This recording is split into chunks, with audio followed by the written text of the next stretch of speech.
Yes. The Solner?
from Bethany.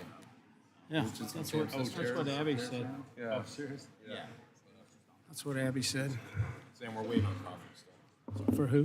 Crawford and his the highway bill.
Now that Mr. Crawford has graced us with his attendance, we will be able to start.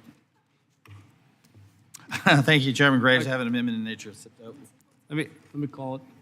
All right, I'll call the Committee on Transportation Infrastructure to order. Pursuant to Committee Rule 6F, House Rule 11, Clause 2, H4, the chairman may postpone further proceedings today on any question approving any measure or matter or adopting an amendment which a recorded vote of the yeas and nays are ordered. I ask unanimous consent that the chairman be authorized to declare recess at any time during today's meeting without objection that is so ordered. A bill and amendment text has been distributed electronically and paper copies are available here in the hearing room. Finally, I ask unanimous consent for the committee to use amendments roster for any item under consideration by the committee, and without objection, that is so ordered. Today, the committee is considering 15 measures. The amendment in the nature of a substitute to H.R. 3209, which is the I-70 Numbering Act of 2023, an amendment in the nature of a substitute to H.R. 5903 to authorize the International Boundary and Water Commission to accept funds for activities relating to wastewater treatment and flood control works and for other purposes. Amendment in the nature of a substitute to H.R. 1586, Forest Protection Wildlife Firefighter Safety Act 2023. Amendment in the nature of a substitute to H.R. 5473, Promoting Resilient Buildings Act of 2023, H.R. 6277, the FASTA Reform Act 2023, H.R. 6278, Maximizing Office Value and Efficiency Act 2023, amendment in the nature of a substitute to H.R. 6260, Federal Oversight of Construction Use and Safety Act, amendment in the nature of a substitute to H.R. 6276, Utilizing Space Efficiently in Improving Technologies Act 2023, H.R. 6261, Impact of Crime on Public Buildings Usage Act 2023, H.R. 6241, Federal Use It or Lose It Leases Act, H.R. 6249, Think Differently About Emergencies Act, H.R. 6254, Public Buildings Accountability Act 2023, H.R. 5754 to designate the United States Courthouse located in Los Angeles, California as the Felicitas and Gonzalo Mendez United States Courthouse. H.R. 6316 to amend Title 40, United States Code to establish an expiration date of certain committee resolutions with respect to leases or projects and for other purposes. And H.R. 6317 to require the administrator of the General Services Administration to submit a report describing a process for seeking public comment about proposed changes to mandatory design standards for public buildings and other purposes. I want to keep the hearing moving. We are going to probably have votes somewhere in between that is going to interfere. We are going to roll the votes to the end so we all don't have to worry about trying to be here all the time. I know we've got other markups that are going on in the halls today. And with that, our first item of consideration is H.R. 3209, the I-27 Numbering Act of 2023. I'd ask unanimous consent to discharge the Subcommittee on Highways and Transit from further consideration of H.R. 3209. And without objection, that is so ordered. And now I'll call upon the bill for consideration. Without objection, the first reading of the bill is dispensed with. The bill is now considered as read, open for amendment at any point. And I recognize Highway and Transit Subcommittee Chairman Crawford to offer his amendment in the nature of a substitute. Thank you, Chairman Graves. I have an amendment in the nature of a substitute at the desk. Clerk, please designate the amendment. An amendment in the nature of a substitute to H.R. 3209, offered by Mr. Crawford of Arkansas. Without objection, the amendment to the nature of a substitute shall be considered as read and shall be considered as base text for the purposes of further amendment. And I recognize Mr. Crawford for 5 minutes for a statement. Thank you, Mr. Chairman. I'm pleased to offer and support the amendment in nature of substitute to H.R. 3209, the I-27 Numbering Act of 2023, originally introduced by Mr. Arrington of Texas. Senators Cruz and Cornyn championed companion legislation that passed under unanimous consent in the Senate. This bipartisan legislation officially designates segments of the Ports to Plains corridor in Texas as Interstate Route 27 or I-27. Last Congress, the fiscal year 2022 appropriations bill marked segments of the corridor in New Mexico and Texas as a future federal interstate. This legislation builds on that success by designating the Texas portion of the route as I-27. The Ports to Plains corridor spans from the United States-Mexico border in Texas through our country's heartland to Alberta, Canada, and serves as a crucial infrastructure asset for American agricultural and energy accessibility. This designation will benefit farmers, ranchers, and producers across Texas and the country to help boost our trade economy. Specifically with this designation, Laredo stands to become the only port of entry in our nation with 4 interstate corridors, which will subsequently expand our gross domestic product and provide quality employment opportunities for thousands of Americans. I urge my colleagues to support both the amendment in the nature of a substitute and the underlying bill and yield back the balance of my time. Now recognize Mr. Larson, 5 minutes. Thank you, Mr. Chair. I support this legislation, which is a bipartisan effort to designate portions of the Ports to Plains corridor within Texas as the future Interstate 27. The amendment in the nature of a substitute incorporates technical assistance from the Federal Highway Administration, which prevents duplicative route numbering from being used on different roadway spurs. This change will make the designation clearer for travelers. Similar bipartisan legislation passed the Senate by unanimous consent earlier this year, and I support the measure's passage today. With that, I yield back. Now recognize myself for 5 minutes. I am happy to support H.R. 3209, the amendment in the nature of a substitute, the I-27 Numbering Act, which is a bipartisan bill originally introduced by my colleague from Texas, Mr. Arrington. With that, I'd urge my colleagues to support the bill, and now recognize Highway and Transit Subcommittee Ranking Member Norton for a statement. No statement. Thank you. Seeing no further speakers, are there any amendments to the amendment in the nature of a substitute to H.R. 3209? Seeing none, the question is now on the amendment in the nature of a substitute to H.R. 3209. All those in favor signify by saying aye. All opposed signify by saying nay. The ayes have it.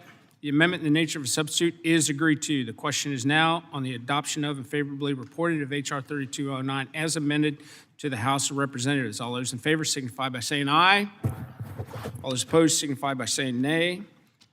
The ayes have it. The bill as amended is agreed to and ordered reported favorably to the House. And without objection, the motion to reconsider is now laid upon the table.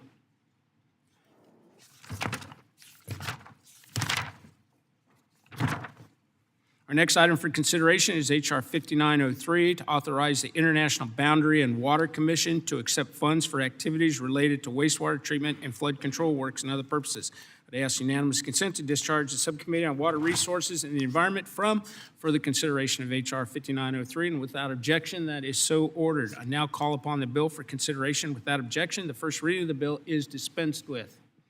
The bill is now considered as read and open for amendment at any point. I now recognize Water and Resources Environment Subcommittee Ranking Member Napolitano to offer her. Mr. Larson to offer the amendment in the nature of a substitute. Sure, I have an amendment in the nature of substitute at the desk. Clerk, please designate the amendment. An amendment in the nature of a substitute to H.R. 5903, offered by Ms. Napolitano of California. Without objection, the amendment in the nature of a substitute shall be considered as read and shall be considered as the base text for further amendment. I now recognize Mr. Larson for 5 minutes for a statement. Thank you, Mr. Chair. This is one example where a member has a markup in another committee. So Mr. Napolitano's over Natural Resources asked me to speak on this behalf and certainly strongly support this bipartisan effort by the leadership of the Subcommittee on Water Resources and Environment to assist the U.S. section of the International Boundary and Water Commission to carry out its critical water-related missions. This bill and a complementary amendment in the nature of a substitute fulfills a budgetary request from the administration to provide the IBWC with contributed funds authority. This authority, which most of the other federal infrastructure agencies already possess, will allow the IBWC to partner with other federal agencies and non-federal interests to carry out critical water-related projects, including projects for wastewater treatment, water conservation, and flood control. The amendment in the nature of a substitute includes 2 changes to the underlying bill. First, the amendment limits the amount of contributed funds that would be subject to credit or reimbursement to $5 million annually. And second, the amendment includes a reporting requirement to this committee on IBWC's use of this new contributed funds authority. I want to commend the ranking member of the subcommittee, Ms. Napolitano, for introducing this critical legislation to help the IBWC complete its mission. And I also want to commend the chair of the subcommittee, Mr. Rouser, for his strong support. I support the amendment in the nature of substitute and recommend that members support the amendment as well. And with that, I yield back.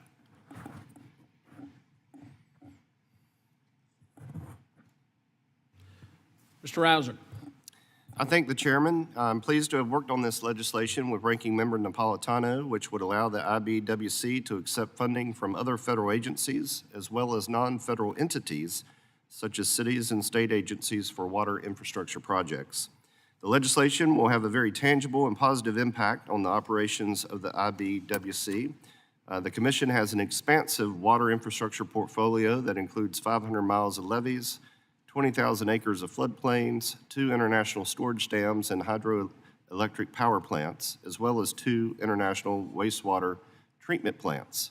Earlier this year, Dr. Heenair, Commissioner of the IBWC, testified before the Water Resources and Environment Subcommittee, saying that the Commission has a $473 million maintenance backlog.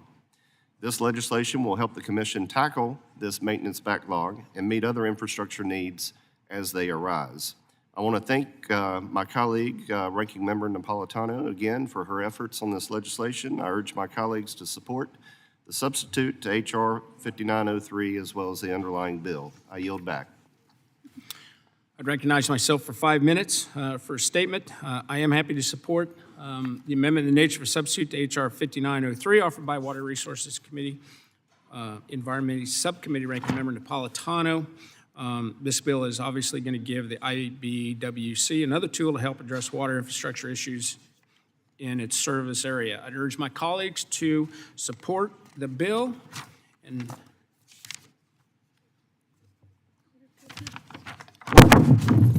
seeing no further speakers, are there any amendments to the amendment in the nature of a substitute to H.R. 5903? Hearing none, the question is now on the amendment in the nature of a substitute to H.R. 5903. All those in favor signify by saying aye. Aye. All opposed signify by saying nay. The ayes have it. The amendment in the nature of a substitute is agreed to. The question is now on the adoption of and favorably reporting of H.R. 5903 as amended to the House of Representatives. All those in favor signify by saying aye. All opposed signify by saying nay. Nay.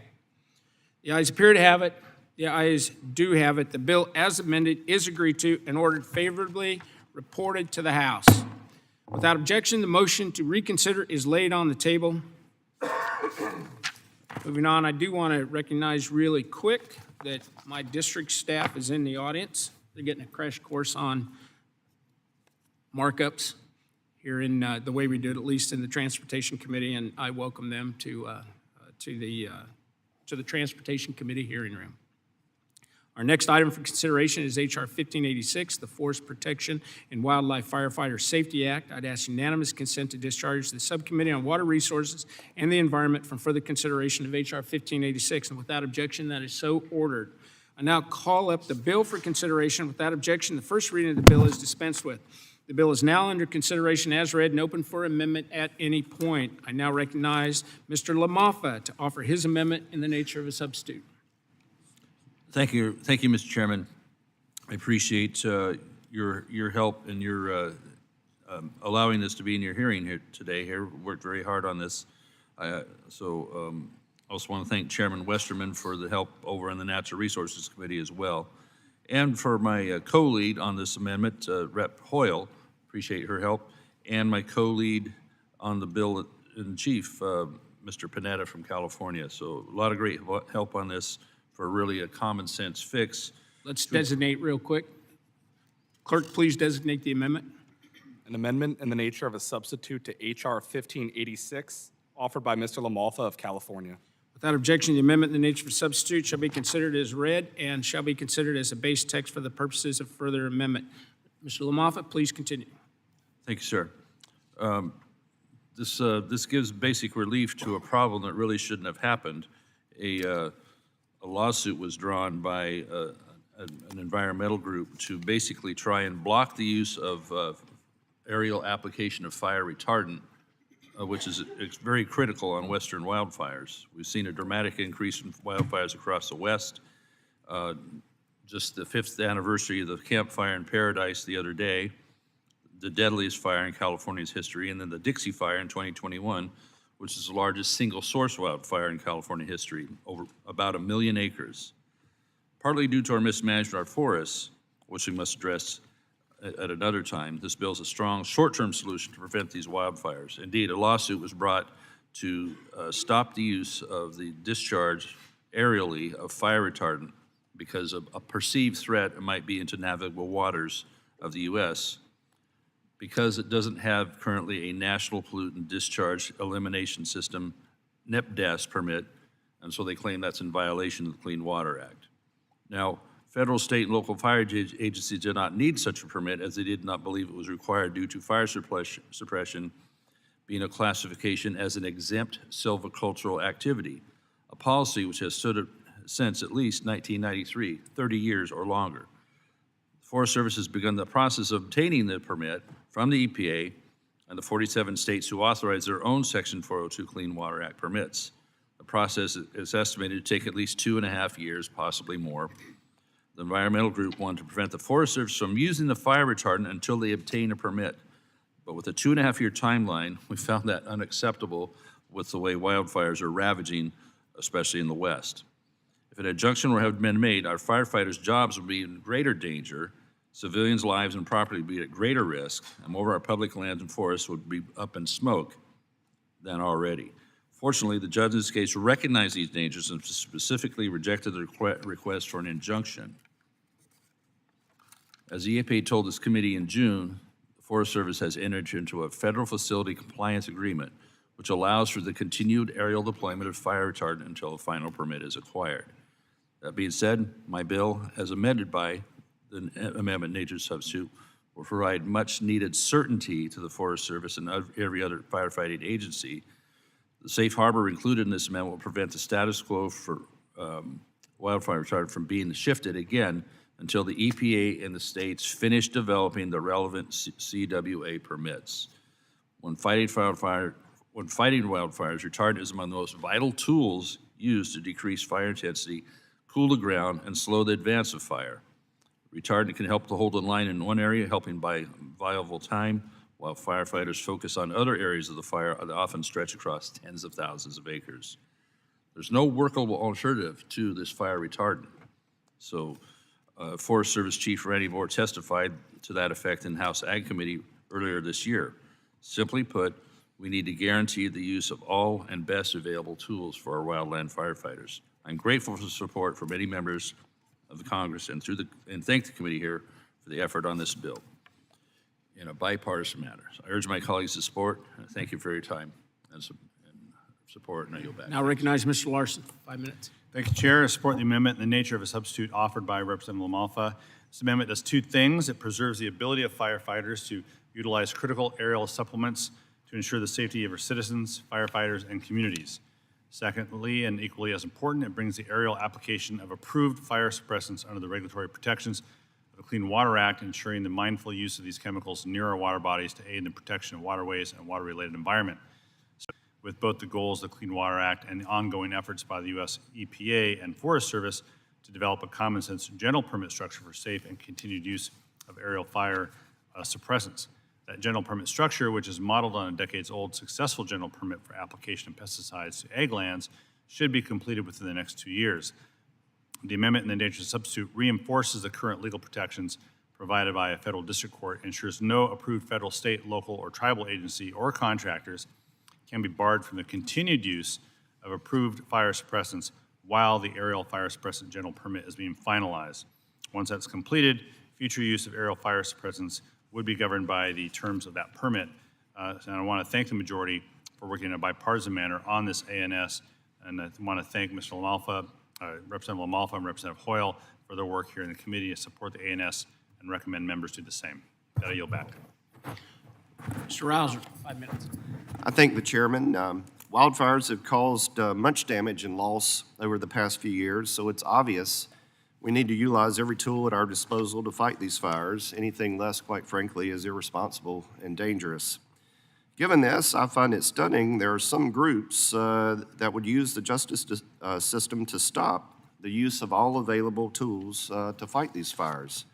The Forest Protection and Wildland Firefighter Safety Act puts common sense back in play, ensuring crucial firefighting materials are available to fight these wildfires by blocking frivolous legal action that prevents their use. So I appreciate the hard work of the gentleman and my friend from California, Mr. LaMalfa, to move this legislation forward, as well as those on the other side of the aisle who have worked with us on this. With that, I urge my colleagues to support this legislation. I yield back. Now recognize my good friend, Mr. Garamendi, for 5 minutes. Thank you, Mr. Chairman. Mr. LaMalfa, thank you for the bill. Necessary that we do this. You and I know wildfires in our districts, in our home areas, and we do know that these aerial applications of these firefighting foams does work. We also know that a permit may be required, but we ought not stop using these while we move forward on obtaining the necessary national permit. And along the way, we're always looking for a less toxic, better material to be used in these applications. That's also underway. This bill, this amendment is necessary. We cannot delay, we cannot stop using these materials to fight fires while we pursue a national permit. Therefore, I support the legislation. There are plenty of people that want to sue on most everything. This is not a good place to sue. If you want to increase the pollution of our streams and rivers, then let the fires rage. You'll have far more pollution than you would ever have from this particular foam, which may not pollute at all. Therefore, I support the amendment. Ask for everyone to do so. Are there any other speakers? Seeing none, I am pleased to support the amendment in the nature of a substitute to H.R. 1586 offered by Mr. LaMalfa. Are there any amendments to the amendment in the nature of a substitute to H.R. 1586? Hearing none, the question is now on the amendment in the nature of a substitute to H.R. 1586. All those in favor signify by saying aye. Aye. All opposed signify by saying nay. The ayes have it. The amendment in the nature of a substitute is agreed to. The question is now on the adoption of and favorably reporting of H.R. 1586 as amended to the House of Representatives. All in favor signify by saying aye. Aye. All opposed signify by saying nay. The ayes have it. The bill as amended is agreed to and ordered favorably, reported to the House.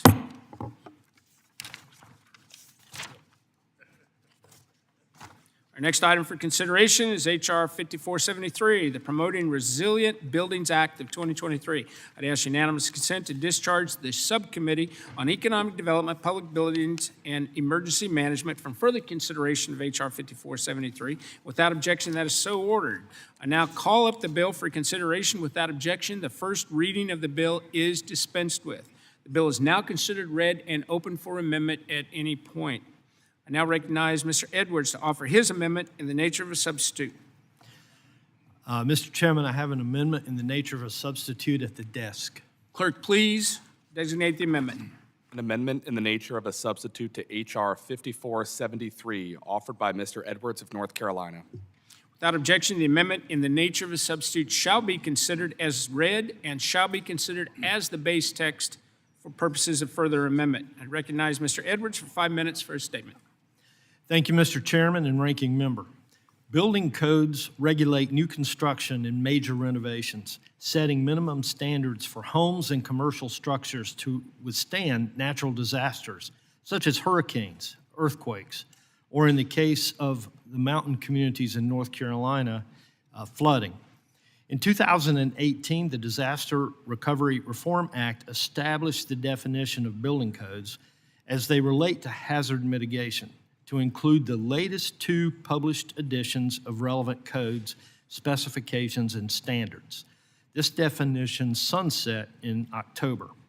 Left unresolved, FEMA can revert the definition to the single latest edition of codes.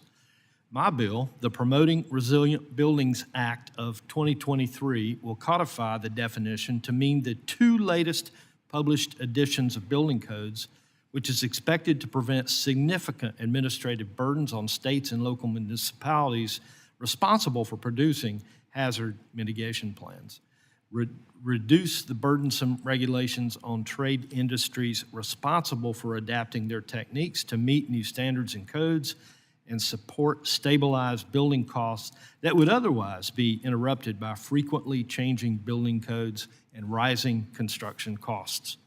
Using the latest 2 editions of building codes does not jeopardize resiliency, and it will continue to ensure our communities are prepared for disaster if it ever strikes. I ask that my colleagues consider supporting this bill, and I thank the chairman for giving me an opportunity to speak on the bill, which is important to home builders and community members alike. I now recognize Mr. Larson for 5 minutes. Thank you, Mr. Chair. I'll have a couple amendments that I'll be introducing to this. ANS, I do support legislation that Representatives Edwards and Norcross have put forward. 5473, let me be sure it's the right number. Yeah, 5473 provides FEMA with greater flexibility when incentivizing the use of hazard-resistant building codes in its pre-disaster mitigation programs, the BRIC program, or Building Resilient Infrastructure and Communities program, and the Storm Revolving Loan program. Current law directs FEMA to only consider the latest edition of building codes when implementing pre-disaster mitigation programs. This legislation will allow FEMA to consider the 2 latest editions. The additional flexibility will help states and communities that are struggling to adapt to frequent changes in building codes. However, this flexibility should be coupled with reforms that give communities access to funding needed to adopt and enforce the updated editions of building codes. Building codes are proven to save taxpayer dollars. According to a study conducted by the National Institute of Building Sciences, every dollar invested in hazard-resistant building codes before a disaster saves an average of $11 of recovery costs. In the last Congress, I was pleased to support the House passage of the Resilient America Act. That act included some of the language that is also included in H.R. 5473 and includes a series of additional reforms to enhance nationwide resilience.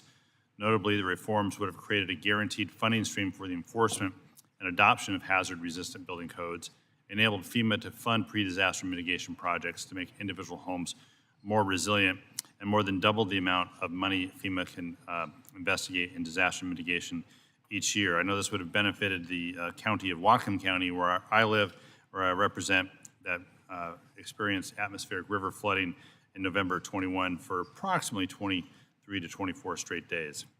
In September, the National Oceanic and Atmospheric Administration reported that the U.S. has suffered from $23 billion worth of disasters this year. a new record. It's urgent that Congress support substantive and common sense reforms that expand disaster mitigation, save taxpayer dollars, and enhance public safety. I'm disappointed the bill we're considering is decoupled from Resilient America, the Resilient America Agreement, and more substantive reform, but certainly will support this adoption and encourage my colleagues to do the same. With that, I yield back. Recognize myself. Real quick, H.R. 5473 cuts red tape and improves resiliency against disasters by making technical corrections to the Stafford Act, extending the building code definition from Disaster Recovery Reform Act of 2018. I do urge support of this amendment in the nature of a substitute to the underlying bill. We now are considering amendments. Are there amendments to the amendment in the nature of a substitute to H.R. 5473? Mr. Chair, I have an amendment. Is Mr. Larson. I have an amendment at the desk. Clerk, please designate the amendment.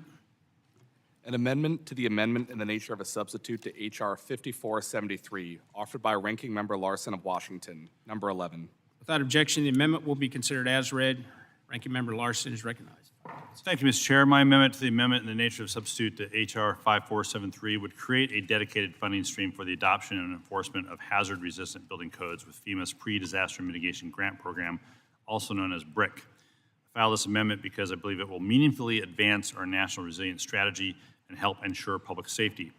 Investment in hazard-resistant codes is a scientifically proven way to save money and protect communities. FEMA believes the adoption and implementation of resilient codes is the most effective mitigation measure a community can take.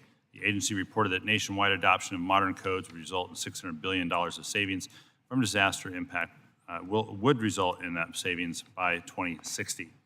Implementation of stronger codes helps local governments and homeowners alike since they reduce insurance premiums and post-disaster financial exposure. A recent study by CoreLogic and the Insurance Institute for Business and Home Safety found that modern codes reduce the likelihood of mortgage default following extreme weather by about 50%. 65% of counties, cities, and towns across the U.S. have not adopted modernized building codes. We can provide the resources for these communities to do just that. Last Congress as well, this committee passed the Resilient America Act, which included not only the language in the underlying bill, but also this amendment. So I would ask folks to support this. However, Chair, if I withdraw this amendment, can you commit to me today that we'll work on this language in the future so it can be included in a bipartisan reintroduction of the Resilient America Act this Congress? Yeah, absolutely. I know we can find a bipartisan, so I'm sure we can. Thank you very much. Absolutely committed to working with you. Thank you very much, Mr. Chair. With that, I withdraw the amendment. I ask unanimous consent to withdraw the amendment. Without objection, the amendment is withdrawn. Are there any other amendments to the amendment in the nature of substitute? And I believe you're speaking for Ms. Titus? I will. Yeah. Mr. Larson, you have an amendment. I have an amendment at the desk. Please designate the amendment. Number 12. Ms. Titus' amendment. An amendment to the amendment in the nature of a substitute to H.R. 5473, offered by Ranking Member Larson of Washington, number 12, revision 1. Without objection, the amendment we consider as read. Mr. Larson is recognized for 5 minutes on behalf of Ms. Titus to speak on the amendment. Thank you, Mr. Chair. I support the amendment offered by Ranking Member Titus. The amendment creates a pilot program to allow proactive mitigation investment for the purposes of making individual homes more resilient to disasters. Often homeowners cannot retrofit their homes with recommended mitigation measures because they are too expensive. This pilot program creates the first pre-disaster federal grant program that enables homeowners to take mitigation into their own hands for all hazards. Last year, I supported the language in this amendment along with 62 of my T&I colleagues when it was considered as part of the Resilient America package. It's a common sense pilot program that was reported out of markup and passed the House on suspension last Congress. With that, I support this amendment. I urge my colleagues to do the same. With that, I yield back.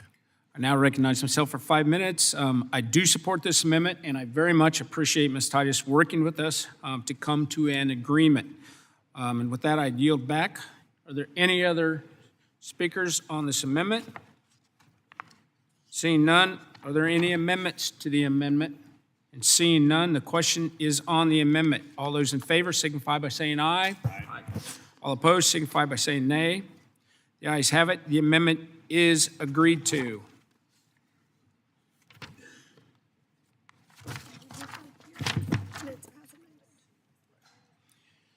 The question now is on the adoption of the amendment in the nature of a substitute to H.R. 5473 as amended. All those in favor signify by saying aye.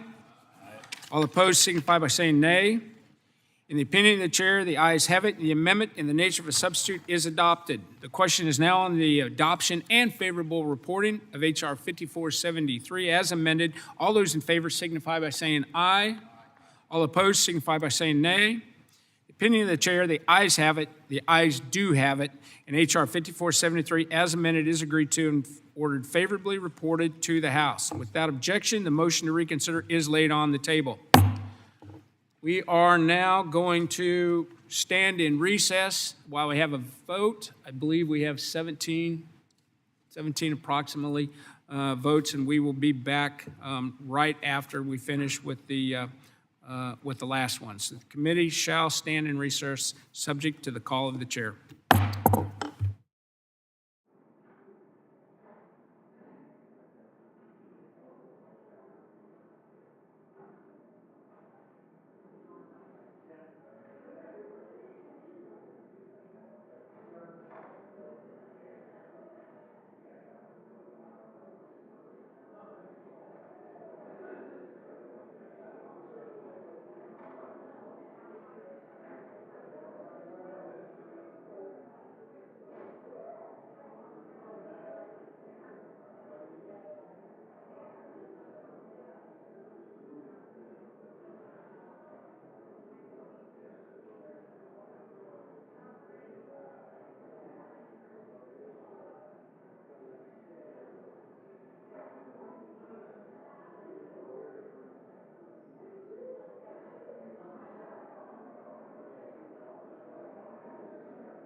Okay. And since Mr. Larson isn't here, Mrs. Napolitano will speak on each bill on his behalf.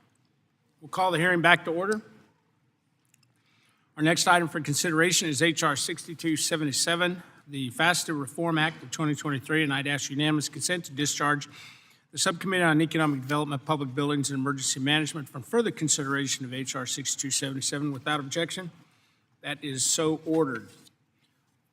I now call up the bill for consideration without objection. The first reading of the bill is dispensed with. The bill is now considered as read and open for amendment at any point. I'd recognize myself for 5 minutes on this statement. I'd like to thank my colleague, Subcommittee Chairman Perry, for his work on H.R. 6277, the FAST Reform Act.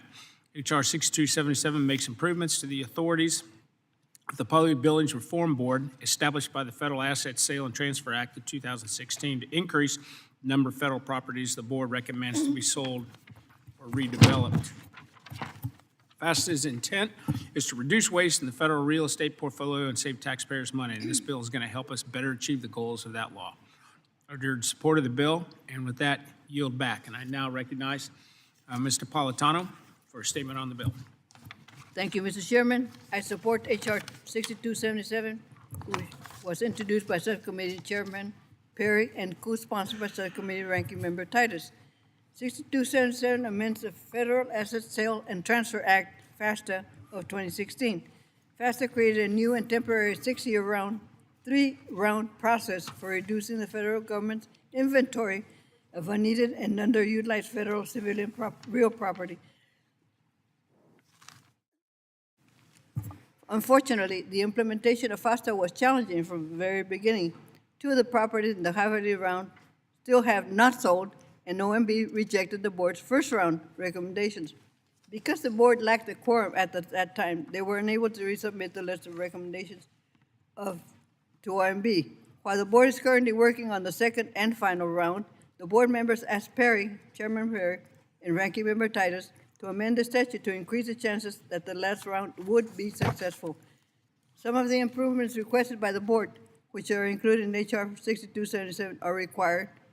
Federal agents to share their real property data and consultation plans with the board, authority to prepare properties for disposal, and identify the highest and best use of the property after disposition, the ability to submit recommendations to OMB on a rolling basis and extend the program through 2026.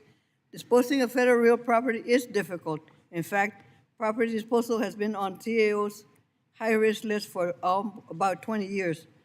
H.R. 6277 will give the board tools and time to get the job done. I thank Chairman Perry and Ranking Member Titus for introducing 6277. I urge its adoption. Yield back.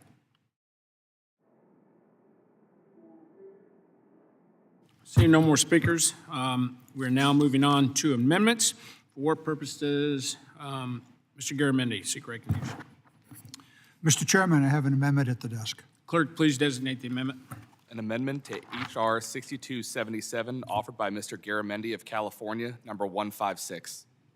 Without objection, the amendment will be considered as read. And Mr. Garamendi, recognized for 5 minutes. Thank you, Mr. Chairman.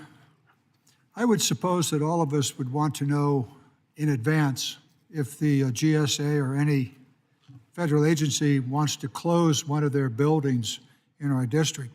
Maybe we think it's a good idea, maybe we think it's not a good idea, but we really don't know until it's way, way down the road. This amendment is simply an effort for us to try to at least regain a little bit of our power and forcing the federal agencies to notify us before they decide to close and sell a building in our district. For me, well, it's only 1,400 jobs that they decided shouldn't be in my district. They ought to shut down the building. And I'm going, guys, you could have let us know. We could maybe have found a way to work our way through this. Now, we're doing something similar over in the NDAA, that if there's a major military construction project that is anticipated in any of our districts, that we'd be notified before early in that process so that we might engage on a positive or negative side of it. But it's a pretty simple little amendment forcing the various federal agencies, particularly the GSA, to let us know ahead of time if they are looking to close a building in our district. That's it. Ask for an aye vote. Do any other members wish to be recognized on the amendment?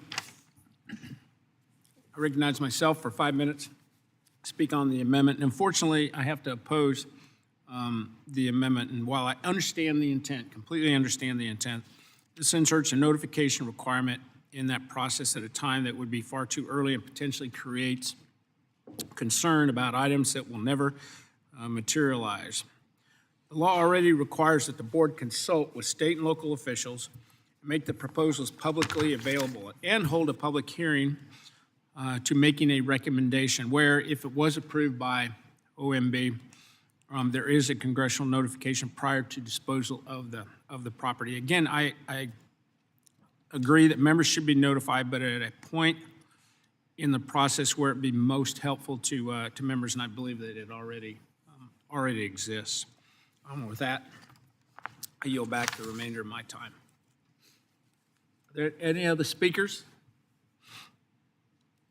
Seeing none, any amendments to the amendment? Seeing none, the question is on the amendment. All those in favor by saying aye. Aye. All opposed signify by saying nay.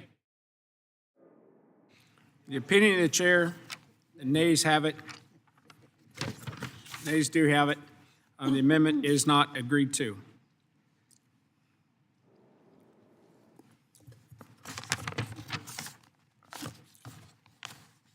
Are there any other further amendments?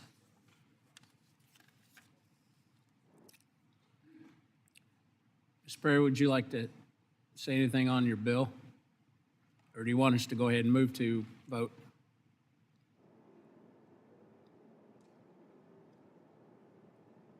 Mr. Chairman, sorry to be late. Thank you. I want to thank the subcommittee and chairman for joining me in introducing the FASTA Reform Act. The Federal Assets Sale and Transfer Act was passed in 2016 to create a temporary board of experts to identify federal priorities for sale and redevelopment. Unfortunately, the process has not worked as originally envisioned. Agencies have been slow to produce needed information and data for the board to effectively review properties. The Federal Real Property Council has even refused to give the board access to its information in meetings. And we understand the Office of Management and Budget, which must sign off on the board recommendations, has not provided the board with the support it needs to be effective.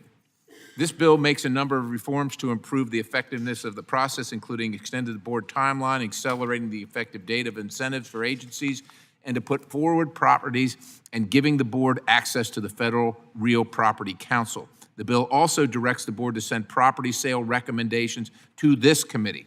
If OMB is not inclined to approve sales, that report will give members on this committee an opportunity to review the board's recommendations and determine if Congress should direct any sales through legislation. I urge my colleagues to support the bill, and I yield back.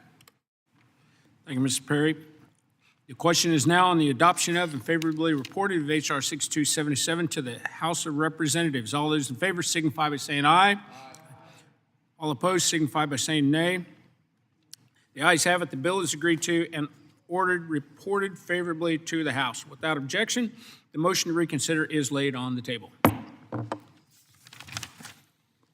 The next item for consideration is H.R. 6278, the Maximizing Office Value and Efficiency, or MOVE Act of 2023, and I ask unanimous consent to discharge the Subcommittee on Economic Development, Public Buildings, and Emergency Management from further consideration of H.R. 6278. Without objection, that is so ordered. I now call up the bill for consideration. Without objection, the first reading of the bill is dispensed with. The bill is now considered as read and open for amendment at any point. I yield myself 5 minutes for a statement. I want to thank Subcommittee Chairman Scott Perry for his leadership on this bill and the issue overall. According to the GAO, only 9% of General Service Administration headquarters building is being utilized. Again, only 9%. And imagine if that were a private sector company, the cost to operate and maintain the facility would literally not be worth it. The bill would give GSA an opportunity to consolidate other agencies into its headquarters and dramatically improve the utilization of taxpayer-funded space or move out and sell it. And I'd urge support of the bill and would yield back. And I now recognize Ms. Napolitano for a statement on the bill. Thank you, Mr. Chairman. H.R. 6278 directs GSA and OMB to identify two agencies to consolidate into GSA's DC headquarters building in order to produce utilization rate of not less than 60%. If GSA fails to identify the agencies and execute a consolidation plan within 3 years, then it must consolidate into another federally owned public building and prepare GSA headquarters building for sale. I understand the goal here. Federal buildings should be fully occupied and utilized, and GSA headquarters building is neither. GSA's 1800 F Street headquarters building is a 7-story, 764,000 gross square foot building, which was constructed in 1917 for the Department of Interior, which resided in the building until 1949, at which time it became the headquarters of GSA. It's listed on the National Register of Historic Places. The building was partially renovated in 2000s. However, half of the building has never been renovated and would require an investment of potentially hundreds of millions of dollars to prepare it to receive two additional federal aid.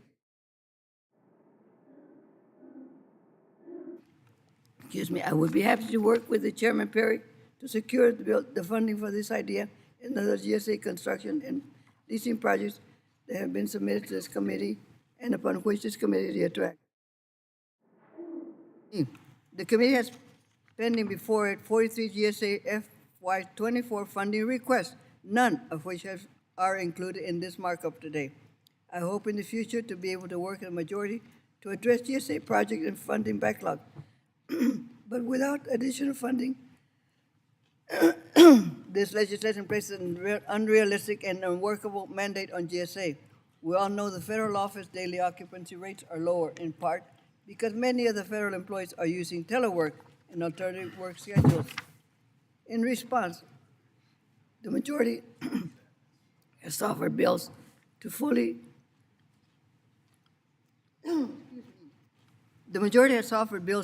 force federal agencies to reduce and consolidate office space. But simultaneously, the majority is also pushing for federal employees to be in the office for 5 days a week. Which is it? Do you want a smaller federal office space footprint, or do you want every federal employee in office 5 days a week? We probably could find some common goal and common ground for legislation if the overall goal has more consistency. For now, I must oppose 6278 and urge my colleagues to do the same. I yield back. Mr. Perry. Well, thank you, Chairman Graves. I'm proud to sponsor H.R. 6278, the MOVE Act. During our July subcommittee hearing, the Government Accountability Office revealed the General Service Administration itself is only using, as the chairman rightly pointed out, 9% of its headquarters building here in Washington, D.C. The GSA is charged with being the federal government's real estate expert, and it is supposed to be setting the standard for other federal agencies when it comes to space utilization and best practices.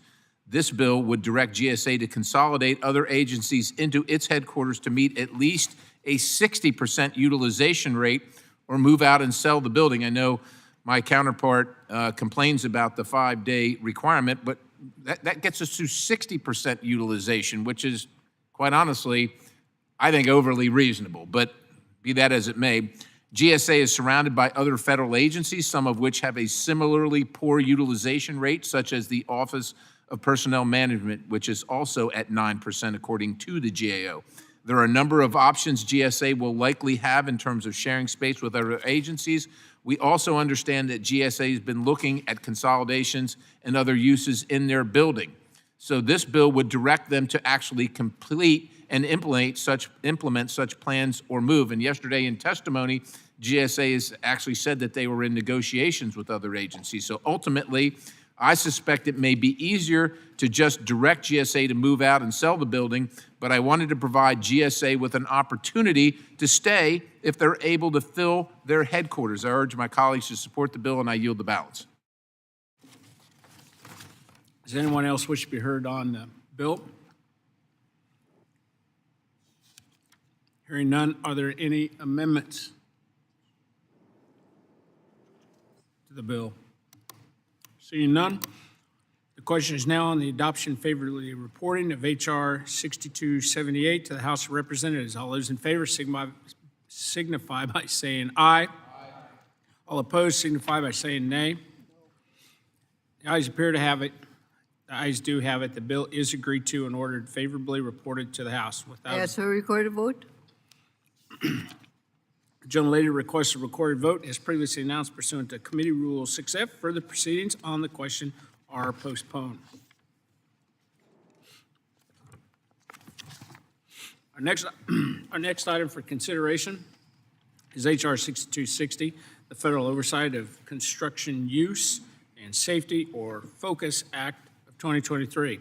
I'd ask unanimous consent to discharge the Subcommittee on Economic Development, Public Buildings, and Emergency Management for further consideration of H.R. 6260. Without objection, that is so ordered. I now call up the bill for consideration. Without objection, first reading of the bill is dispensed with. The bill is now considered as read and open for amendment at any point. I now recognize the gentlelady from Oregon, Ms. Chavez DeReamer, to offer her amendment in the nature of a substitute. Mr. Chairman, I have an amendment in the nature of the substitute at the desk. Clerk, designate the amendment. An amendment in the nature of a substitute to H.R. 6260, offered by Ms. Chavez DeReamer of Oregon. Without objection, the amendment in the nature of a substitute shall be considered as read and shall be considered as base text for the purposes of further amendment. I now recognize Ms. Chavez DeReamer for 5 minutes for her statement. Thank you, Mr. Chairman. Members of the committee are aware of the vastness of GSA's footprint and at the same time the extremely low office utilization rates. This is the case despite the administration's direction to the federal workforce to return to the office. A few of my colleagues attended a roundtable in March where we discussed in greater detail the vastness of GSA's real estate. Members may have different views on remote or versus in-person attendance, but we can work together to make some common sense reforms on how GSA manages thousands of assets and millions of square feet across the country. This bill's reform keeps costs down, reduces waste, encourages interagency cooperation, and improves reporting to Congress. I am grateful for incorporating a suggestion from the other side of the aisle, Section 7, regarding reporting requirements. And with that, I'll yield back. Without objection. I now recognize Ms. Napolitano for her statement. thank you, Mr. Chairman. H.R. 6260, the Federal Oversight of Construction Use and Safety Act, FOCUS Act, introduced by Ms. Chavez DeReamer, is substantive, good faith effort at reducing the cost of General Service Administration's capital project. The bill requires GSA to notify the committee when a construction or renovation project that we authorize increases or decreases by 5%. It requires GSA to submit an amended prospectus to this committee if a project increases or decreases by more than 10%. The focus requires GSA to collect data from tenants about safety incidents in and around public buildings and submit that data to the subcommittee. The bill requires GSA to include utilization and occupancy in data in prospectus submitted to this committee. It requires the Government Accountability Office, GAO, to review the use of special space such as fitness centers and conference centers in federal buildings. In addition, the bill requires GSA to share location information between federal agencies in the same geographic area to facilitate opportunities for space sharing and consolidations. The amendment is the nature of a substitute to H.R. 6260, which we are considering, contains a new section drafted by Democrat staff, which requires GSA to notify the committee when project milestones are accomplished, such as the solicitation award of design services, the completion of actions required under the National Environmental Policy Act of 1969, and when the project is completed. While I support the bill, I don't think it's perfect. I support the ANS to H.R. 6260, and I urge my colleagues to do the same. I yield back. Mr. Perry. Well, thank you, Chairman Graves. I want to thank the gentlewoman from Oregon and Vice Chair of the subcommittee, Ms. Chavez DeReamer, for her leadership on H.R. 6260, the FOCUS Act. H.R. 6260 focuses on strengthening oversight of federal buildings and improving the safety of federal workers at federal facilities. They should not have to be concerned for their safety because they work at a federal facility. The bill bolsters oversight and ensuring the committee is notified if the cost for authorized projects change by more than 5%, requiring GSA to include in its proposal for new projects more details on utilization rates and ensuring GSA's tenant agencies are informed about other agencies nearby to support co-locations.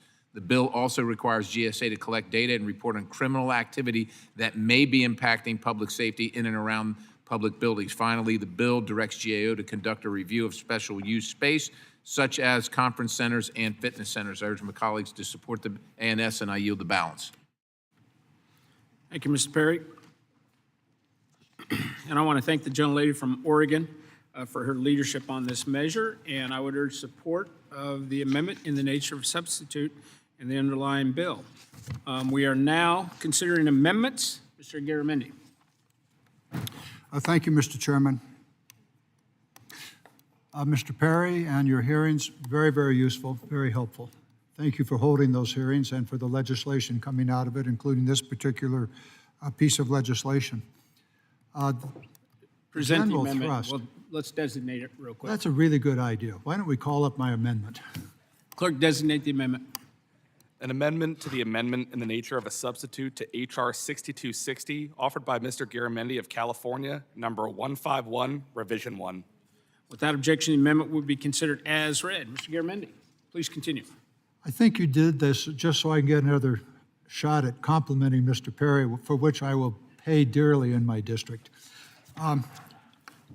Nevertheless, I could repeat it all, but he's on the right track. He's trying to make sure that we fully utilize the federal government space.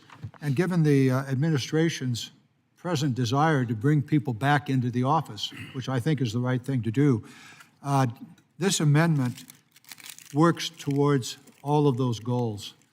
Presently, I am aware of a situation in which a federal building is going to be closed and sold, and some of the current employees in that will be transferred to a commercially leased building. And I'm unable to figure out why that's a good idea when we have a federally owned building that is capable of housing those employees if it were not to be sold. And so this doesn't go to that specific piece of it, but it basically builds off the current requirement that the federal government intends to lease a building, we be notified. And this would say that in that notification, we would have information about where those employees are coming from. Are they coming from a presently owned federal building to be transferred to a commercial building? That's an important piece of this total puzzle that Mr. Perry is attempting to get us to focus on, and therefore I think this would make sense as an additional requirement that the committee and the Congress be notified if there is a transfer from a federally owned building, employees being transferred from a federally owned building to a commercial lease. That's it. I would ask for an aye vote and positive. Does anyone wish to be heard on the amendment? Seeing none, I recognize myself. I do support this amendment because it ensures that the committee receives more details in GSA's prospectus if the agency is moving from owned to lease space. With that, I'll yield back. Seeing no further speakers, the question is on the amendment. All those in favor signify by saying aye. All opposed signify by saying nay. The ayes have it. The amendment is agreed to.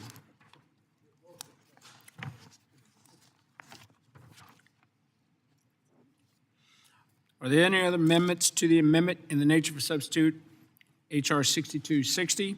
Hearing none, the question is on the adoption of the amendment in the nature of a substitute to H.R. 6260 as amended. All those in favor signify by saying aye. All opposed signify by saying nay. The opinion of the chair, the ayes have it. The ayes do have it. The amendment in the nature of a substitute is adopted. Question is now on adoption and favorably reported of H.R. 6260 as amended. All those in favor signify by saying aye. All opposed signify by saying nay. In the opinion of the chair, the ayes have it, and H.R. 6260 as amended is agreed to and ordered favorably reported to the House without objection. Motion to reconsider is laid on the table. Moving on, our next item for consideration is H.R. 6276, the Utilizing Space Efficiently and Improving Technologies or Use Act of 2023, and I'd ask unanimous consent to discharge the Subcommittee on Economic Development, Public Buildings, and Emergency Management from further consideration of H.R. 6276. And without objection, that is so ordered. I now call up the bill for consideration. Without objection, the first reading of the bill is dispensed with. The bill is now considered as read and open for amendment at any point. I now recognize Economic Development and Public Buildings and Emergency Management Subcommittee Chair Perry to offer his amendment in the nature of a substitute. Thank you, Chairman Graves. I have an amendment in the nature of substitute at the desk. Clerk, please designate the amendment. An amendment in the nature of a substitute to H.R. 6276 offered by Mr. Perry of Pennsylvania. Without objection, the amendment in the nature of a substitute shall be considered as read and be considered as base text for the purposes of further amendment. I recognize Mr. Perry for 5 minutes. Thank you, Mr. Chairman. I'm proud to offer this ANS and sponsor H.R. 6276, the Use It Act. In July, the subcommittee held a hearing based on a Government Accountability Office review of how agencies were actually not using their headquarters space here in Washington, D.C. 17 of the 24 agencies reviewed by the GAO used 25% or less of their space. One agency even admitted that if 100% of their employees showed up, they would still only use 67% of their building. This is completely unacceptable. At the time of the GAO's review, some agencies were only using 9% of their space. This bill would use similar metrics to those used by the GAO and require federal agencies to report on their actual utilization rates, setting a target utilization of not less than 60%, which again I think is overly generous, but requiring the General Service Administration to report to Congress if any agency fails to meet that standard, that low standard. Agencies will be given some time to meet the 60% standard, but if they fail to do so, they will lose their excess space. The bill specifically directs the Office of Management and Budget to submit a plan to Congress on consolidating headquarters space and selling what is not needed here in D.C., and then directs OMB and GSA to implement that plan. The bottom line is this: agencies need to bring federal workers back, but if they don't, the taxpayers should not be paying for the empty space. I agree with the mayor here in D.C. about this: bring workers back or put federal properties to better use. Empty federal buildings are an unacceptable drain to the taxpayer. I urge my colleagues to support this ANS and the underlying bill, and I yield the balance. I now recognize Ms. Napolitano for her statement. Thank you, Mr. Chair. While the amendment in nature of substitute to H.R. 6276 is well intended, it includes some good provisions. We must oppose its passage. The ANS to 6276 directs the Office of OMB and General Services to establish standards for measuring occupancy in federal buildings. I am concerned that the bill defines occupancy as the total number of employees working in their office at least 5 days a week. Mr. Chairman, in 1994, President Bill Clinton issued a memorandum on expanding family-friendly work arrangements in the executive branch. This memo directed the heads of executive departments and the agencies to implement flexible work arrangements to create a family-friendly workplace by establishing a program to encourage and support the expansion of flexible arrangements such as job sharing, career part-time employment, alternative work schedules, and telecommuting and satellite work locations. If the sponsor of the bill wants insight into the actual number of occupants in the federal buildings, I suggest he ensure that all federal employees are counted. A full-time employee with an approved alternative work schedule is still a full-time employee. If we only count employees who sit in their chairs 5 full days per week, we may very well be missing a significant portion of the data set. The effort to count occupants in the buildings is worthwhile, but only if we ensure that all occupants, including those that have sanctioned and approved alternative work schedules, are included. Because the ANS to 6276 fails to accurately count all federal employees in the GSA-owned or occupied space, I must oppose this ANS and encourage my colleagues to do the same. Thank you, Mr. Chairman. Yield back. Thank you. I yield myself 5 minutes, and I just simply want to thank Chairman Perry for his work on this issue. We are wasting far too much taxpayer money, and this common sense bill is going to direct agencies or drive agencies to right-size their space and reduce costs. So I would urge adoption of the amendment in the nature of a substitute. Does anyone else wish to be heard on the amendment? Seeing no further speakers, are there any amendments to the amendment in the nature of a substitute to H.R. 6276? Seeing none, the question is now on the amendment in the nature of a substitute to H.R. 6276. All those in favor signify by saying aye. All opposed signify by saying nay. The ayes appear to have it. The ayes do have it. The amendment in the nature of a substitute is agreed to. I ask for a recorded vote. A recorded vote has been requested. The ANS is agreed to. So now we're here. The question is now on the adoption of and favorably reporting of H.R. 6276 as amended to the House of Representatives. All those in favor signify by saying aye.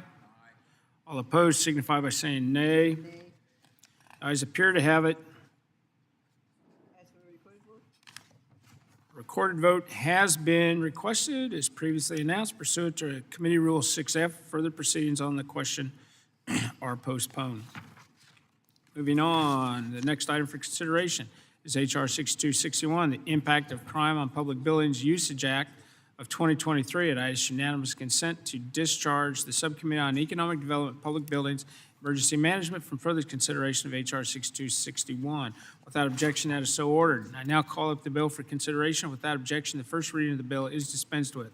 The bill is now considered as read and open for amendment at any point. I recognize myself for 5 minutes, and I'd like to thank our colleague from Oregon, Ms. Chavez Dreamer, for her work on this bill. H.R. 6261, the Impact of Crime on Public Building Usage Act in 2023, it does direct the Government Accountability Office to complete a study examining the impact of how crime in and around public buildings affects building usage, how workers commute to the office, and any increased cost to maintain those buildings. We saw crime rates spike across the entire country in 2020 in our downtown areas that used to be filled with workers have become ghost towns. As we work to bring employees back into the office, it's crucial that we ensure that they are not in physical danger in or around their office. I would support or urge support of the bill, and I now recognize Ms. Napolitano for her statement on the bill. Thank you, Mr. Chair. I would support 6261, the Impact on Crime on Public Building Usage Act of 2023, which directs GAO to study and report to Congress on the effects that crime and safety concerns have on an in-person at work at federal buildings. I am concerned that the bill fails to include the Protected Service, Federal Protected Service, the FPS. The FPS is responsible for protecting federal buildings and assessing the security of federal buildings and the employees who populate them. So any analysis of security issues should include FPS. Therefore, I encourage staff, when working with GAO, to design the parameters of the study to ensure that FPS is involved. Mr. Chairman, I support the legislation and urge my colleagues to do the same. Thank you, and I yield back. Mr. Perry? Thank you, Chairman Graves. I'm pleased to support H.R. 6261, which was introduced by the Vice Chair of the Subcommittee, Ms. Chavez DeRemer of Oregon. The bill requires a Government Accountability Office study that assesses the impact of increased crime in urban and downtown areas, including drug use and homelessness, on public building utilization. It's almost unimaginable. In April of this year, the Biden administration issued a memo that called for federal workers to return to the office. However, there have been various agencies encouraging workers to work remotely due to safety concerns. Again, unimaginable in America. For example, in August, the Department of Health and Human Services issued guidance to workers in their San Francisco regional office to telework for the foreseeable future, quote, due to ongoing safety issues with drug dealing and use happening on the sidewalks outside, end quote. Federal workers need to return to the office, but they need to be able to know that they're going to be safe.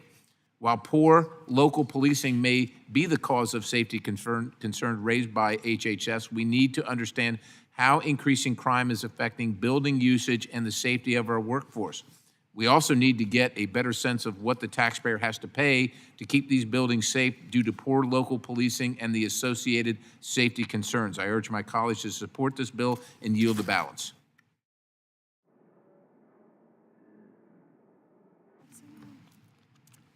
Does anyone else wish to be heard on the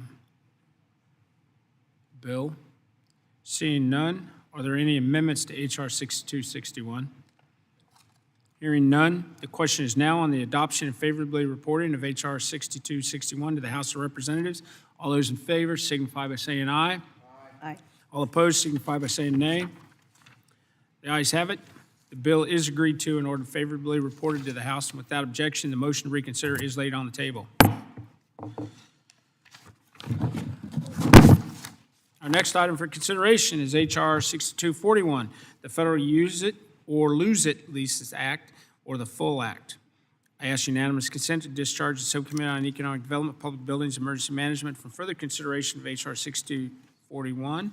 Without objection, that is so ordered. I now call up the bill for consideration without objection. The first reading of the bill is dispensed with. The bill is now considered as read and open for amendment at any point.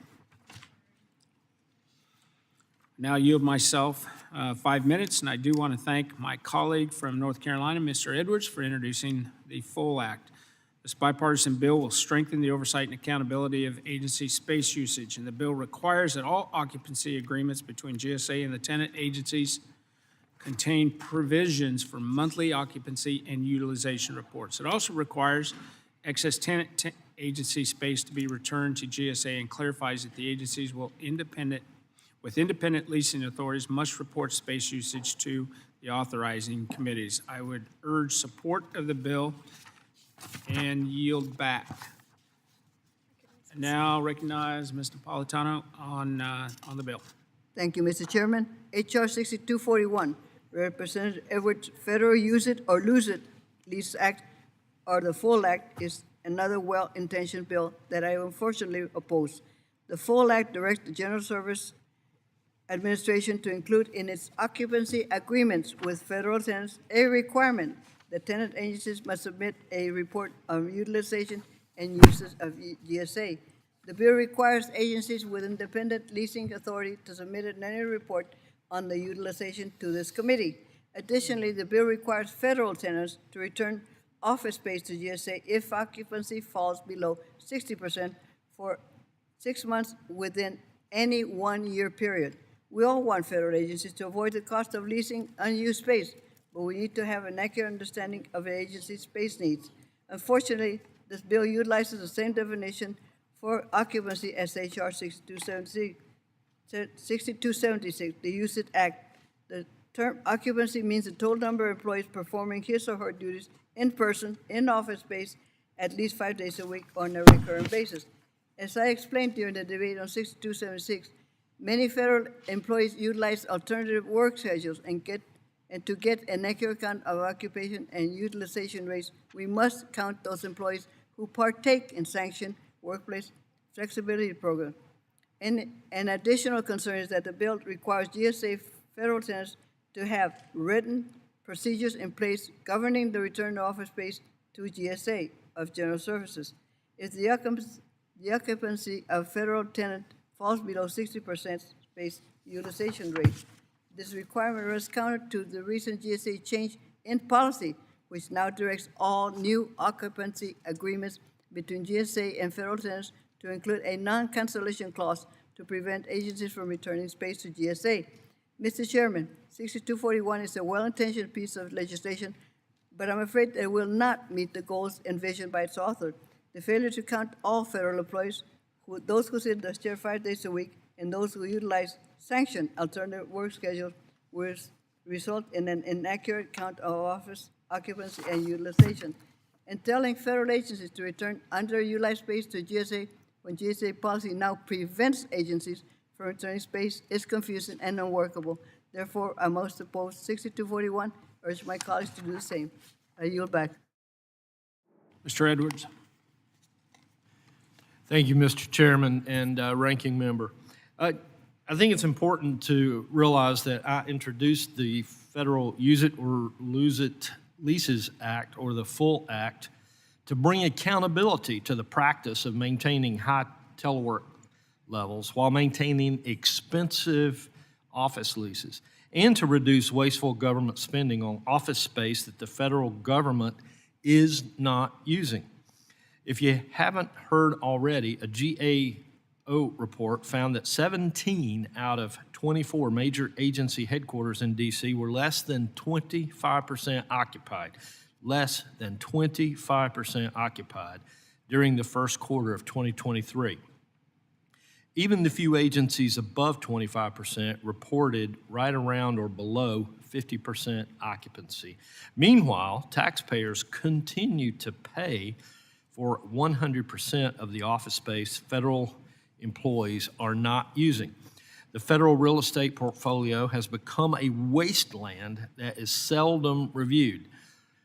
Business as usual just does not need to apply here. Leased assets cost taxpayers more than $6 billion a year, and even during the peak of telework between 2020 and 2022, federal agencies managed to spend, listen to this, more than $1 billion every year on new furnishings. It's about time we reined in an agency's ability to waste money on expensive leases while their employees refuse to show up to work, and that starts with collecting on data on occupancy. The Full Act will require federal tenants to submit an annual report on monthly occupancy to GSA and have a written procedure in place to return unused office space to GSA if it is not being used. The Full Act also requires independent leasing authorities to submit a report to this committee, our Senate counterpart, and the Congressional Committee of Jurisdiction on occupancy and space utilization. My bill seeks to equip Congress and GSA with the data that it needs to provide greater oversight of federal leases, to reduce the federal real estate footprint, and to ensure that we're maximizing every federal dollar spent on office space for agency use. I urge support of this bill, and once again, thank the chairman for this opportunity to speak in support of the Full Act. Mr. Perry. Thank you, Chairman Graves. I want to thank our colleague from North Carolina, Mr. Edwards, for his leadership on H.R. 6241, the Full Act. H.R. 6241 would direct the GSA to include language in its occupancy agreements with its tenant agencies that require those agencies to provide GSA with annual reporting of its space utilization. I mean, they simply have to know. It would also require those agreements to contain procedures for returning space to GSA if space usage or utilization falls below 60%.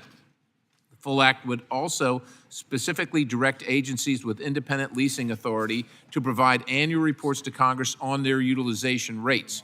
This bill ensures GSA gets what it needs from its tenant agencies in terms of data and procedures for giving up space, and makes it clear that agencies with their own leasing authority are not exempt from reporting on their space utilization. I urge my colleagues to support this bill and yield back the balance.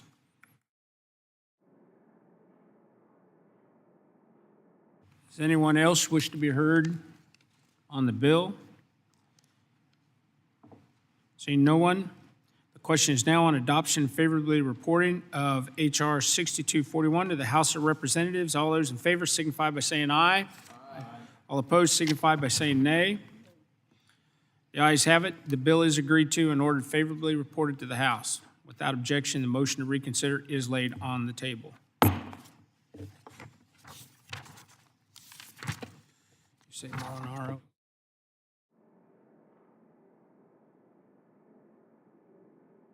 We're going to go out of order real quick. We're going to skip 6249 and just jump to, because he's not here yet.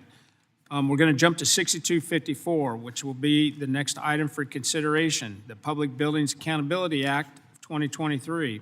I'd ask unanimous consent to discharge the Subcommittee on Economic Development, Public Buildings, and Emergency Management from further consideration of H.R. 6254. And without objection, That is so ordered. I now call up the bill for consideration. Without objection, the first reading of the bill is dispensed with. The bill is now considered as read and open for amendment at any point. I'd recognize myself for 5 minutes, and I do want to thank my colleague from Wisconsin, Mr. Van Orden, for introducing 6254, the Public Buildings Accountability Act of 2023. The bill requires the GAO to review the personnel structure, including staff trends, work locations, and organizational structure of the GSA's Public Building Service. This bill is going to help us get a more accurate understanding of whether federal workers are back in the office or if taxpayer dollars are being wasted on empty space. I've heard support of this legislation, and I now yield to Ms. Napolitano for her statement. Thank you, Mr. Chair.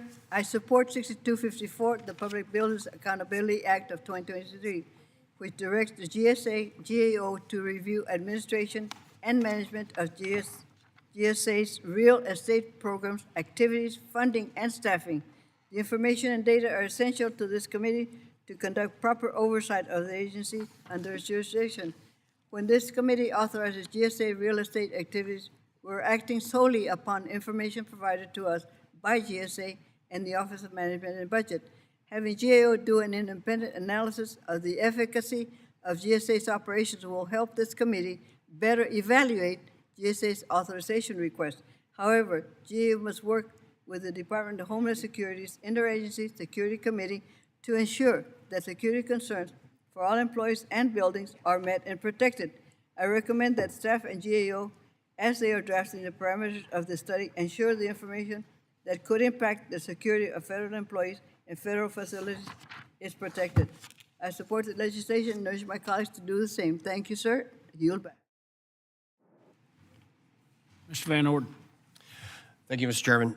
The chronic federal employee absenteeism the Biden administration has enabled has been allowing bureaucrats to play hooky, and it simply must stop. In a March roundtable, I asked the former Commissioner of Public Building Service for the GSA, Ms. Nina Albert, how many of her 15,000 employees were actually at work, and she couldn't answer that. Full 3.5 months later, fully knowing that she'd be facing this committee, I asked her the same question, and she still could not answer that question.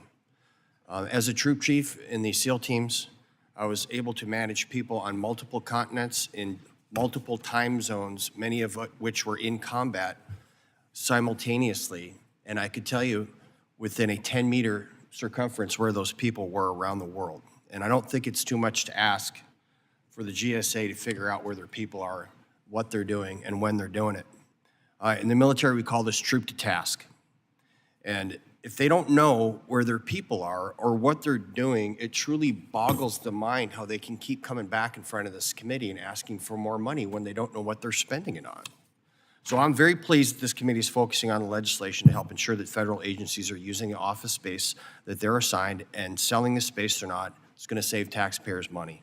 I introduced the Public Buildings Accountability Act of 2023 to enforce transparency and accountability with the public services, with building service that to do just that.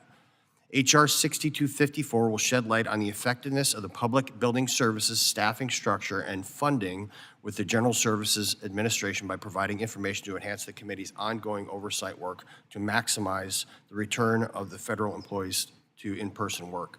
These reports will provide greater clarity on PBS's funding needs and ensure the responsible use of hardworking Americans' taxpayers' dollars. And I want to thank the staff, both the majority and the minority, for working on this diligently. I appreciate your support very much, and with that, I yield back, sir. Mr. Perry. Thank you, Chairman Graves. I'm pleased to support H.R. 6254, which was introduced by our colleague from Wisconsin, Mr. Van Orden. As we work to pass a number of bills requiring GSA to really assess its current real estate portfolio, it is important that we make sure the public building service of the GSA is appropriately managing its staff also to lead this government-wide effort. We appreciate Mr. Van Orden's efforts, and they are worthy. I urge my colleagues to support the bill and yield the balance. Does anyone else wish to be heard on the bill? Hearing none, are there any amendments to H.R. 6254?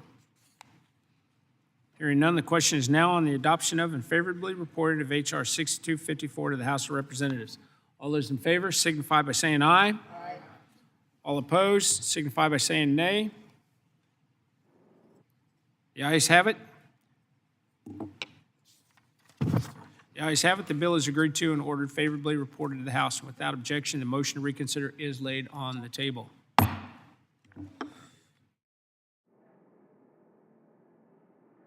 We're going to keep moving forward. So the next item of consideration is H.R. 5754, the bill to designate the United States Courthouse located at 350 West 1st Street, Los Angeles, California, as the Felicitas and Gonzalo Mendez United States Courthouse. And I'd ask unanimous consent to discharge the Subcommittee on Public Buildings, Emergency Management, and Economic Development for further consideration of H.R. 5754, and without objection, that is so ordered. And I call up the bill for consideration. Without objection, the first reading of the bill is dispensed with. The bill is now considered as read and open for amendment at any point. I recognize myself. This bill honors a couple who played a pivotal role in the civil rights movement, and it is fitting that we acknowledge the late couple by naming the courthouse in Los Angeles, California, after them. I now recognize Ms. Napolitano for her statement. Thank you, Mr. Chairman. I want to thank you for Ranking Member Larson, Chairman Perry, Ranking Member Titus for bringing this bill in front of the full committee. I especially want to thank Representative Jimmy Gomez for introducing this important legislation. I am proud to support this courthouse renaming bill as it recognizes the critical role Felicitas and Gonzalo Mendez served in the fight for civil rights in the United States. The results of fight for equality in the landmark case Mendez versus Westminster, along with 4 other families from Orange County, California, would not only end segregation in California schools, but also lay the groundwork for Brown versus Brown of education in 1954. In September this year, I stood alongside Sylvia Mendez, daughter of Felicitas and Gonzalo, as Representative Gomez marked the introduction of this bill. Sylvia, a dedicated civil rights activist, travels the country to ensure the legacies of her parents and the other 4 families are not forgotten. I am proud to have worked with my LA area colleagues in 2011, especially former colleague Lucille Roybal Allard, in advocating for construction of this much-needed courthouse in downtown Los Angeles. The Felicitas and Gonzalo Mendez U.S. Courthouse will serve as a reminder of the contributions of Latino Americans to this country, and hope my colleagues will join me in supporting this legislation. Thank you, Mr. Chair. I yield back. Are there any other speakers on the bill? Seeing none, the question is now on the adoption of and favorably reported of H.R. 5754 to the House of Representatives. All those in favor signify by saying aye. Aye. All opposed signify by saying nay. The ayes have it. The bill is agreed to and ordered favorably reported to the House. Without objection, the motion to reconsider is laid on the table. Our next item for consideration is H.R. 6316, the amend Title 40, United States Code, to establish an expiration date of certain committee resolutions with respect to leases or projects and for other purposes. I'd ask unanimous consent to discharge the Subcommittee on Economic Development, Public Buildings, and Emergency Management from further consideration of H.R. 6316. Without objection, that is so ordered. I now call up the bill for consideration. Without objection, the first reading of the bill is dispensed with. The bill is now considered as read and open for amendment at any point. I recognize myself for 5 minutes. I'd like to thank Ranking Member of the Subcommittee, Ms. Titus, for her work on H.R. 6316, along with Subcommittee Chair, Mr. Perry. This bill sets an expiration date for committee resolutions for the General Services Administration's Capital Leasing and Improvements Program. The GSA, if the GSA fails to proceed with a project, we have authorized within 5 years, the authorization should expire and GSA should be required to return to the committee for a new approval. This is a common sense proposal, and I would urge support of the bill. I now recognize Ms. Napolitano for her statement on the bill. Thank you, Mr. Chair.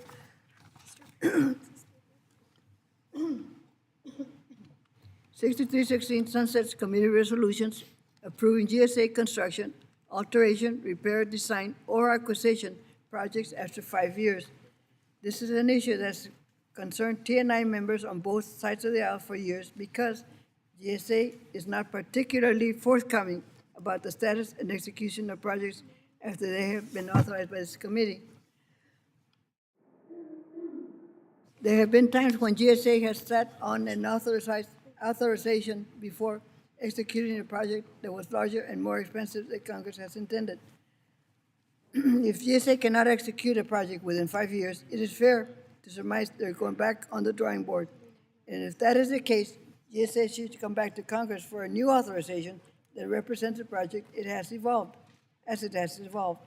I support this legislation in previous Congresses, and I support it again today. I thank Subcommittee Ranking Member Titus for introducing legislation and Subcommittee Chairman Perry for the support. Thank you, and I yield back. Mr. Perry. Thank you, Chairman Graves. I'm proud to be an original co-sponsor of H.R. 6316, which was introduced by my colleague and the ranking member of the subcommittee, Ms. Titus of Nevada. This bill prevents the General Services Administration from initiating a new construction, alteration, or repair project or awarding a lease more than 5 years after the committee's authorization. GSA should not be able to use outdated resolutions to justify projects when it is evident that the scope or need of the project may have changed over the course of the 5 years. It's obvious we've worked well on this together, and I urge my colleagues to support this bill, and I yield the balance. Are there any other speakers? Ms. Titus. Thank you, Mr. Chairman, and I thank Chairman Perry for joining me in sponsoring this important legislation. H.R. 6316 sets a 5-year expiration on committee resolutions approving GSA construction, alteration, repair, design, or acquisition projects. That means that if within 5 years of passage of the resolution, GSA has not executed the project, then the authorization is deemed expired. We all know that in today's age and technological changes, a lot can happen in 5 years. Now, this has been a concern to members of both sides of the aisle for years. Similar provisions were included in Chairman Schuster's Public Buildings Reform and Savings Act of 2016 and in Chairman Barletta's Real Reform Act of 2018. Unfortunately, neither of these was signed into law. I work with a lot of federal agencies, and it can often be difficult to obtain information, but GSA may be one of the worst. It's hard to get information about where they are in projects, what kind of activities going on, what's being constructed. We have little to no visibility in how, when, and if the project's been executed. This lack of information became apparent after GSA submitted a prospectus to build a new courthouse in Los Angeles in 2000 as part of its 2001 capital investment program. Even though there were already 2 courthouses in Los Angeles, the Judicial Conference insisted the LA courthouse complex was so short a space for judges that it was the #1 space emergency in the country. GSA submitted a prospectus to build a new courtroom totaling 700,012 gross square feet at a cost of $266 million, which this committee approved. The design of the building, however, exceeded the congressionally authorized size by 13 courtrooms and $100 million, and the scope of the project changed so often that GSA canceled it in 2006. Then in 2011, the courts and GSA announced that they'd move forward with a downsized project that wouldn't exceed the size and cost originally authorized more than 10 years earlier without giving Congress any notification. We're so concerned about this sort of action that this committee requested a GAO study of the courthouse construction, and we held a series of hearings. Although Chairman Schuster and Barletta are no longer here, their concerns, as well as longtime concerns of Chairwoman Norton, are still relevant, and that's why this legislation is necessary. I urge my colleagues to vote in favor of it so the committee can ensure that GSA is being a good steward of taxpayer dollars. Thank you for your indulgence, Mr. Chairman, and I yield back. Does anyone else wish to be heard on the bill? Seeing no one, the question is now on adoption and favorably reporting of H.R. 6316 to the House of Representatives. All those in favor signify by saying aye. Aye. All those opposed signify by saying nay. The ayes have it. The bill is agreed to in order favorably reported to the House and without objection. The motion to reconsider is laid on the table. We have 2 bills left, and then we're going to go right to our 2 recorded votes that we have so far. I don't know if we are or not. So make sure people get here.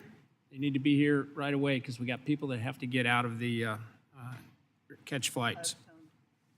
So our next item for consideration is H.R. 6317, to require the administrator of the General Services Administration to submit a report describing a process for seeking public comment about the proposed changes to mandatory design standards for public buildings and for other purposes. I ask unanimous consent to discharge the Committee on Economic Development, Public Buildings, and Emergency Management from further consideration of H.R. 6317, and without objection, that is so ordered.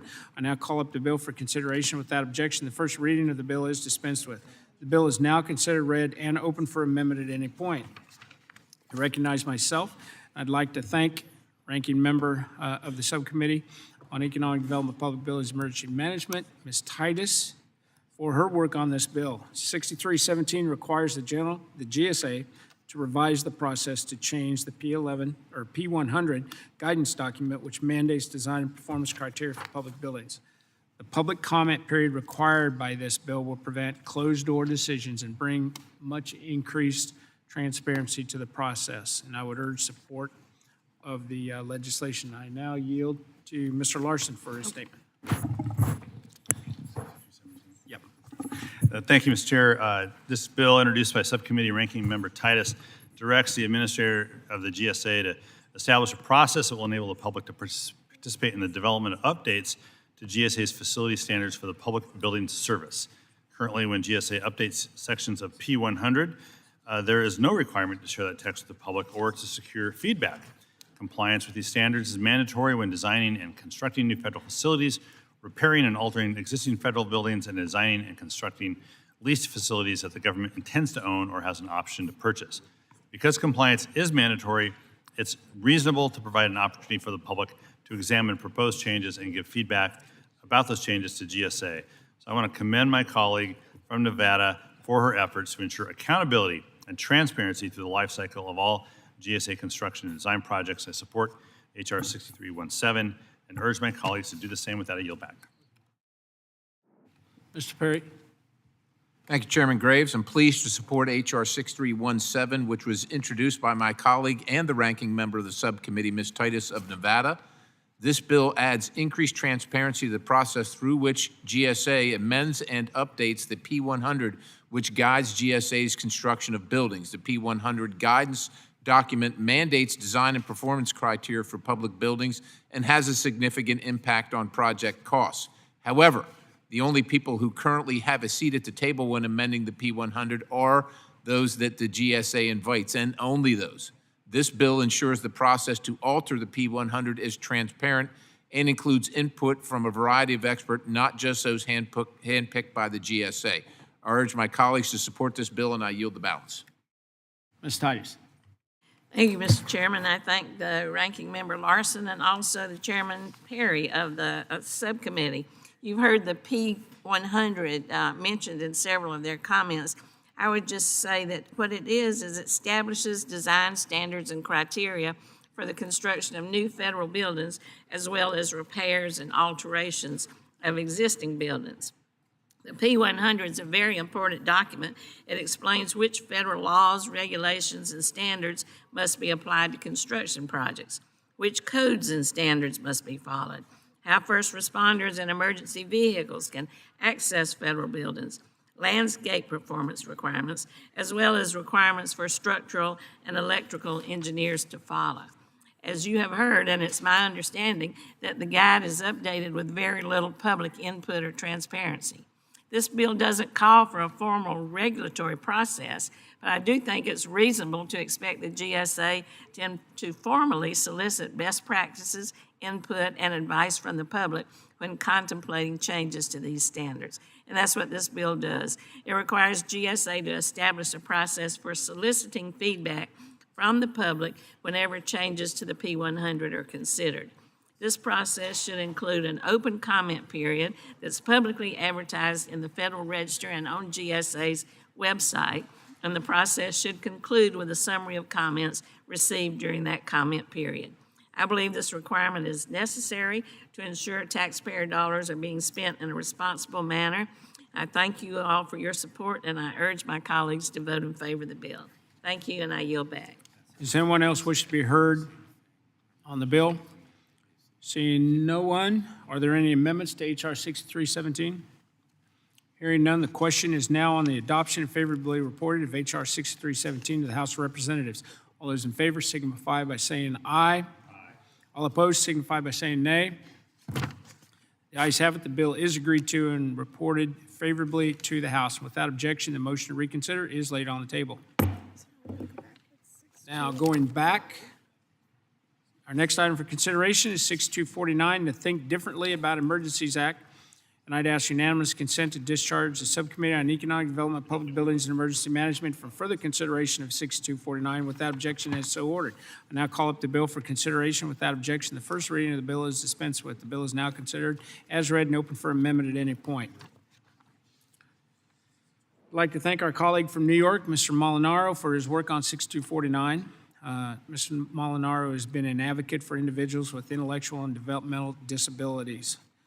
This bill requires FEMA to submit a report to Congress that outlines the assistance and resources available to those with intellectual and developmental disabilities and directs the GAO to review available assistance to help identify those gaps. Disasters are difficult for everyone, but it's important that we clearly understand what is available and how best we can help those who have a limited ability to react or respond to disasters on their own. I would urge support of this bill and yield back and recognize Mr. Larson for a statement. Thank you, Mr. Chair. Support this legislation that Representative Molinaro introduced along with Ranking Member Titus, Representative Carbajal, and Congressman Norton. It's vital all Americans have equal access to the resources to recover from disasters. However, census data released this year concluded individuals with disabilities are far more likely to face major hardships, including displacement from their homes after a disaster. Such outcomes are unacceptable, and the federal government must work with urgency to address this inequity. This legislation will equip Congress with the knowledge required to improve outcomes for individuals with disabilities. It requires the Federal Emergency Management Agency and the Government Accountability Office to review and report on assistance available to individuals with disabilities before and after disasters. There's much needed information as approximately 13% of Americans, 42.5 million people, live with a disability, and the Americans with Disabilities Act requires the federal government provide these individuals with equal access to disaster-related programs. Adapting emergency management plans and programs to suit the needs of individuals with disabilities is necessary to sustain their rights, well-being, and give them equal access to programs that most of us take for granted. I'm also pleased this legislation places a particular emphasis on individuals with developmental and intellectual disabilities, since their needs have been overlooked in existing federal disaster guidance documents. I want to thank the bipartisan group of committee members for offering this legislation and urge its adoption. With that, I yield back. Mr. Molinaro. Thank you, Mr. Chairman. Thank you for your support and leadership on this particular legislation. I want to thank the ranking member and my colleagues on both sides of the aisle for joining in sponsorship. As was noted, the Think Differently About Emergencies Act is meant to address and ensure Americans with intellectual, developmental, and physical disabilities, along with their families, have the access to resources they need to safely recover after a major disaster. Studies do show that individuals with intellectual, physical, and developmental disabilities are 2 to 4 times more likely to die or be critically injured during disasters across the country. As a former volunteer firefighter myself and 12 years in emergency management, I know, as my colleagues do, that we need an emergency response system that not only prepares for disasters, but also is equipped to support the unique needs of individuals with disabilities, their caregivers, and their families. The Think Differently About Emergencies Act ensures no one is left behind and that our emergency response system is prepared to support those of every ability. I urge my colleagues' support, and I yield back. Ms. Tice. Thank you, Mr. Chairman. We have heard often in this committee that today's disasters are more frequent, they cause more damage, and they have longer recovery time. Through my role as ranking member of the subcommittee, excuse me, that oversees FEMA and as a co-founder of the Disaster Equity and Building Resilience Caucus, I've learned, unfortunately, that in the aftermath of these events, individuals with disabilities find themselves at increased risk of institutionalization, risk of injury, risk of death, oftentimes because they don't know what resources are available to them or how to access those resources. I'm proud to have joined Representative Molinaro in introducing the Think Differently About Emergencies Act, which will help identify needed improvements to the emergency management landscape so we can ensure that, as he said, no one gets left behind in the wake of a major disaster. I urge my colleagues to support this bipartisan legislation, and I thank you and yield back. Mr. Payne. Thank you, Mr. Chairman, and I want to commend the gentleman from New York for this timely piece of legislation. I, on the Homeland Security Committee, do some of the same work parallelly on the emergency response and recovery. And so I'm just, as a person that was in special needs education for 10 years, I've always tried to dedicate myself to this marginalized population too. So I want to commend the gentleman for this timely legislation. I yield back. Does anyone else wish to be heard on H.R. 6249? Seeing none, are there any amendments to H.R. 6249? Hearing none, the question is now on the adoption of and favorably reporting of H.R. 6249 to the House of Representatives. All those in favor signify by saying aye. Aye. All opposed signify by saying nay. The ayes have it. The bill is agreed to and ordered favorably reported to the House. Without objection, the motion to reconsider is laid on the table. So we have two recorded votes, and after consulting with ranking member, we're going to take up those two requested votes at the December markup. I appreciate everyone that stayed here to do their job, and it's frustrating to me that some decided to leave. But with that, we will take them up in December. I now recognize Mr. Larson. Thank you, Mr. Chair. As well, I want to thank the members on my side of the aisle who responded to my admonition on the floor to get here for the votes that we're going to take.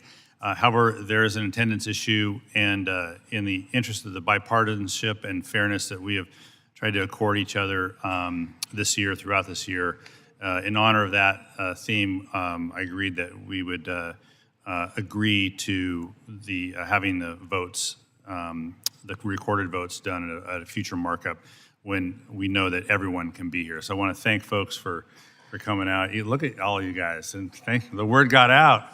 We're just trying to be nice once in a while. And besides that, it's also been a rough 10 weeks, 12 weeks.